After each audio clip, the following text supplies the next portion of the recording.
Halo teman-teman, balik lagi dengan saya di Crypto In. Selamat pagi teman-teman semuanya. Semoga hari ini luar biasa buat kita semua. Dan buat teman-teman di rumah yang dalam keadaan kurang enak badan atau dalam keadaan sakit, saya doain cepat sembuh teman-teman ya. Biar kita bisa trading bareng lagi. Dan tidak lupa buat teman-teman yang sudah subscribe channel ini, saya doain sukses ke depan ya. Dan selalu sehat tentunya, karena sehat itu yang paling penting teman-teman. Oke, langsung saja. Kali ini saya akan bahas market Saitama. Ini ada terjadi anjlok yang menurut saya ini lumayan besar ya, sekitar 20-an%. Wow. Ada apakah ini? Jadi saya akan membuat konten ini. Saya rasa kalau penurunan gini buat para yang ngelambat masuk kemarin, sesuatu yang bagus ya, pasti akan diserok ya. Jadi ada dua hal yang harus kita bahas di sini. Eh, Keuntungan dan kerugian gitu loh. Tapi kalau untuk bahas kerugian teman-teman, saya rasa ini tidak akan signifikan. Karena apa? Karena untuk para holder, untuk para pemain long term yang jangka panjang, ini bukan suatu masalah ya. Karena saya juga ya, ini menurut saya bukan suatu masalah. Karena apa? Saya rencana jangka panjang ya. Dan kemarin aja naik saya nggak jual gitu loh. Ini saya ya. Kalau mau ikut silakan, dan tidak. Nah ini sangat merugikan para scalper atau para trader ya, trader yang mau untung harian lah, berharap beli kemarin berharap untung, beli minggu kemarin berharap untung. Ini otomatis mereka nyangkut semua teman-teman. Tapi ya, tapi menurut saya ini bukan hal yang wow ya, bukan hal yang wow. Karena kalau kita tahu ya, harga Saitama di awal-awal itu saya serok pertama kali Saitama itu di di 9 NUSD. Nah, dan ini masih di angka kenaikan sebenarnya seperti itu. Yang masuk terakhir ini yang agak ngenes gitu lah teman-teman. Tapi ini it's okay teman-teman ya, karena saya akan bahas di sini pandangan pribadi dan logika ya, dan logika kita kenapa market ini anjlok teman-teman ya, terutama Saitama. Langsung kita bahas teman-teman. Wow, kalau kita lihat seperti ini teman-teman, kayak mau nangis ya, tapi santai teman-teman ya, santai ya. Karena saya tahu kalau pakai uang dingin, kalian pakai uang dingin ini ya biasa-biasa aja. Toh kita investasi, toh kita investor, bukan scalper. Tapi bukan berarti juga saya iya bagus padahal market lagi anjlok teman-teman. Nggak seperti itu. Saya juga ngenes gitu loh ya. Saya juga ngenes kok gini. Tetapi setelah saya melakukan research pribadi saya mulai mendapatkan analisa yang menurut saya ini sangat mempengaruhi harga turunnya Saitama dan Shiba dan teman-teman, dan koin-koin lainnya ya. Saya akan bahas. Jadi kalian nggak usah khawatir tentang penurunan ini, apalagi kalian yang rencana hold jangka panjang. Langsung saja teman-teman. Di sini kita lihat candlenya, dia di pump di sini ya, dari 87 lah, enggak sorry, dari 80 langsung di pump, dia sekitar di pump 4 kali, dan pump yang terakhir di dump ya, di terjadi penjualan besar-besaran.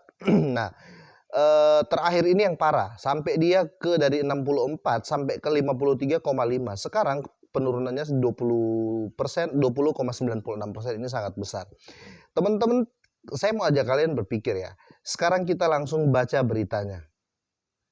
Nah, di sini adalah menurut saya ini berita yang sangat penting teman-teman ya. Bitmark, saya langsung translate dulu. Bitmark ya, terjadi hack ya di Bitmark yang di tahun kemarin ya, di bulan Desember kemarin lah, sekitar 3 minggu yang lalu, yang terjadi 200 juta dolar. Korban yang terkena hack itu di Bitmark teman-teman ya, mereka masih belum diganti ya. Mungkin kalian akan berpikir apa hubungannya. Nah, saya akan jelasin gini. Jadi pemegang Saitama yang kan dihack di situ, Saitama yang paling banyak kan Baby Doge secara koin ya. Baby Doge, Shiba dan Saitama teman-teman ya, dan yang lain ikutan. Nah, ketika terjadi hack ini ya, coba kalian berpikir secara logika. Ketika terjadi hack ini teman-teman, otomatis koin-koin yang dicuri ini akan dijual teman-teman. Nah, saya mencurigai kalau penjualan itu sedang terjadi saat ini. Oke, karena tiba-tiba pasar anjlok. Jadi si pencuri itu, si hacker ini sudah menjual koinnya sehingga harganya anjlok ya. Sehingga harga semua koin yang di bawah larinya itu anjlok. Otomatis kan bisa dibilang gini, si paus ini eh si pencuri ini ya teman-teman ya, si pencuri ini, si hacker ini, dia sekarang paus, ya kan? Karena dia mempunyai banyak koin dengan jumlah yang fantastik ya. Ini 200 juta dolar, 200 juta kali 14 miliar rupiah. Itulah jumlah jumlah rupiahnya teman-teman ya. 200 kali 14 miliar itu kalau dirupiahkan ya. Nah, koin sebanyak itu teman-teman, kalau dijual otomatis harga langsung crash menurut saya ya. Otomatis harga langsung crash. Memang itu kalau dibilang dari supply tidak terlalu banyak. Tetapi selain ini teman-teman ada terjadi Bitcoin effect. Nanti saya akan bahas juga Bitcoin effect-nya. Jadi andai saja saya akan masuk ke Bitmart ya. Andai saja Bitmart ini sudah mengganti kerugian yang terjadi teman-teman, pasar akan stabil. Makanya menurut saya ini waktu yang tepat untuk kita beli teman-teman ya. Tapi tetap pakai skema yang saya ajar ya. Ketika kalian punya 1 juta, belinya 500.000 aja, belinya 50% aja ya. Takutnya dia turun lagi supaya kita bisa pukul lagi gitu loh ya. Ini saran saya, mau ikut silakan ya, enggak ya enggak. Jadi gini, si Bitmart ini ketika koin yang dicuri itu dibawa kabur, otomatis si Saitama ini teman-teman akan anjlok ketika hackernya itu atau ketika si pencurinya itu menjual aset yang dia curi, ya kan teman-teman? Itu kenapa terjadi anjlok harga. Ini analisa pribadi saya dan ini saya rasa logika sekali teman-teman ya, logika sekali. Jadi ketika dia curi, dia jual, terjadilah anjlok harga. Nah, kenapa terjadi anjlok? Karena otomatis supply bertambah, bukan berkurang. Andai saja si Bitmart ini sudah mengganti kerugian ini kepada customernya. Contoh lagi nih ya, si Saitama ini ya, pemegang Saitama ini kan lagi nunggu, ayo dong ganti Bitmart, ayo dong ganti Saitama saya. Bitmart belum mengganti. Nah, jika Bitmart mengganti, otomatis Bitmart harus membeli Saitama dalam jumlah banyak. Oke, dia harus beli Saitama dong untuk mengganti koin-koin orang itu. Dia tidak mungkin mengganti uang. Dia pasti mengganti koin yang hilang. Contoh si A ini, kamu kemarin kehilangan berapa di Bitmart? Oh, 1 juta dolar Saitama. Oke, diganti berupa Saitama 1 juta dolar dengan harga di waktu itu teman-teman ya. Dan di harga waktu itu menurut saya lumayan lah, hampir setengah dari ini teman-teman ya. Nah, kalau si Bitmart ini sudah melakukan hal itu, penggantian token, saya rasa akan mulai pulih lagi token-token ini yang dicuri, seperti Shiba, Saitama, dan lain-lain teman-teman ya. Pasti teman-teman ya, semoga paham ya sampai di sini. Semoga paham. Karena apa? Belum diganti. Andai saja Bitmart sudah mengganti kerugian itu ke customernya, ini akan menjadi kenaikan. Menurut saya akan terjadi kenaikan. Otomatis karena apa? Karena si Bitmart ini harus memborong Saitama dan menjual dan membagikan itu ke pemiliknya. Karena sudah jadi penjualan besar sama si pencuri ini, gitu loh teman-teman. Nah, selain itu kita kira-kira semoga sampai di sini ngerti teman-teman ya. Jadi intinya si Bitmart ini belum mengganti. Kalau Bitmart mengganti, otomatis Bitmart harus membeli banyak Saitama dan membagikan. Nah, oke, poinnya di situ teman-teman. Dan poin yang satu lagi gini, si hacker itu baru saja menjual hasil curiannya dengan jumlah banyak. Itulah terjadi drop harga. Ini menurut analisa pribadi saya, tapi saya rasa ini logika. Oke, kedua lanjut teman-teman.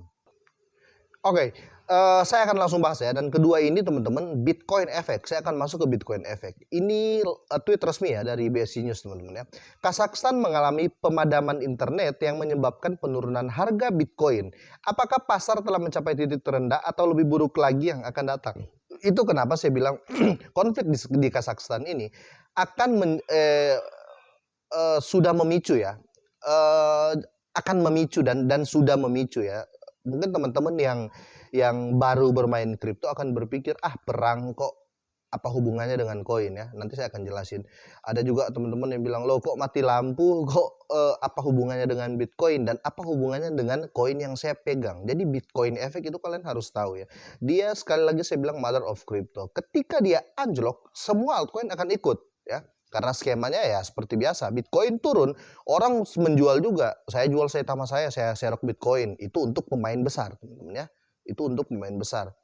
Bitcoin pasti naik lagi kok, mending saya jual dulu Saitama saya, mending saya jual dulu Shiba saya, supaya saya bisa beli Bitcoin di harga sekarang yang murah. Sekarang tadi malam saya harga Bitcoin itu ke 39.000 dolar, teman-teman ya. Padahal biasanya dia main itu nggak di bawah 42 dolar, 42.000. Sekarang dia main di 39.000. Kira-kira seperti itu. Nah, efek mati lampu ini satu teman-teman ya, semua perdagangan itu nggak bisa dijalankan, oke? Semua perdagangan dan orang memaksakan, orang panic attack ya, terjadi panic attack, otomatis jual gini-gini, nanti kalau gimana kalau perangnya berkelanjutan atau konfliknya berkelanjutan, aset saya gimana, pasti akan nyangkut di negara atau gimana dengan kebijakan dan segala macam, kira-kira seperti itu. Itu Bitcoin efek teman-teman. Untuk para exchange teman-teman, exchange otomatis pembelian ya yang dari Kazakhstan ini, orang-orang yang di Kazakhstan ini tidak tidak ada terjadi pembelian dari orang-orang sana gitu loh teman-teman ya. Ini yang dibilang Bitcoin effect. Ketika terjadi konflik di negara manapun, saya masih ingat teman-teman ya, saya mau flashback lagi waktu itu bukan perang. Ini pesawat yang ditembak jatuh di Ukraine teman-teman ya, di Ukraina teman-teman ya. Ketika terjadi itu, sorry, perang Rusia kalau saya tidak salah, bukan perang sih, tapi ada konflik lah Ukraina sama Rusia atau apa, lupa saya waktu itu. Itu harga Bitcoin itu langsung turun sampai 50 juta rupiah, ya teman-teman. Itu 2000 berapa? 2017 kalau saya nggak salah ya.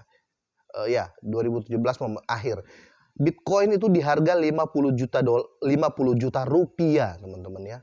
Bayangkan itu hancurnya market saat itu seperti apa. Nah, itu kenapa selalu orang bilang Bitcoin efek ini sangat berpengaruh, teman-teman. Nah, kira-kira seperti ini analisa pribadi saya, teman-teman. Dan saya rasa kalian mau share dimanapun, orang akan 80% ya. Saya bisa jamin 90% ini masuk logika, masuk nalar, dan orang akan mengiyakan dengan analisa pribadi saya ini, teman-teman. Tapi sekali lagi saya katakan, ini analisa pribadi saya, teman-teman.